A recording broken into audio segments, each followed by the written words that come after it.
Hi friends, ఈరోజు తక్కువ ఖర్చుతో ఆరోగ్యంగా ఎలా ఉండాలో చెప్తాను ఫ్రెండ్స్. ఇప్పుడు ఎండలు మండిపోతున్నాయి కదా ఫ్రెండ్స్, ఎలా ఉన్నాయో చూడండి. ఎండలు వడదెబ్బ తగిలి చాలామంది చనిపోతున్నట్లు కూడా పేపర్లో మనం చూస్తున్నాం.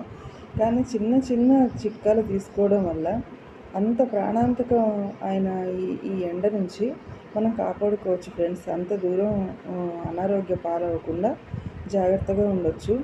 అవి ఏంటి ఆ చిట్కాలు అన్నది నేను లాంగ్ వీడియో అప్లోడ్ చేశాను ఫ్రెండ్స్. ఒక్కసారి చూడండి ఆ లాంగ్ వీడియో. ఒకసారి చూస్తే మీకు అర్థమవుతుంది. అవి ఎక్కువ ఖర్చుతో కూడుకునేవి కాదు, ఇంట్లో నార్మల్గా మనం చేసుకునేవి. ఇప్పుడు మీరు చూస్తున్న ఈ వీడియో గోరింటాకు పెట్టుకోవాలి ఫ్రెండ్స్. గోరింటాకు మన బాడీలో వేడిని లాగేస్తుంది. కాలి వేళ్ళకి, చేతి వేళ్ళకి, గోర్లకి కూడా పెట్టుకోవాలి ఫ్రెండ్స్. చాలామంది ఇప్పుడు నెయిల్ పాలిష్ పెట్టుకుంటున్నారు. నెయిల్ పాలిష్ ఆరోగ్యకరం కాదు. చెయ్యంతా గోరింటాకు పెట్టుకొని గోర్లకి నెయిల్ పాలిష్ పెట్టుకోవద్దు. Thank you friends.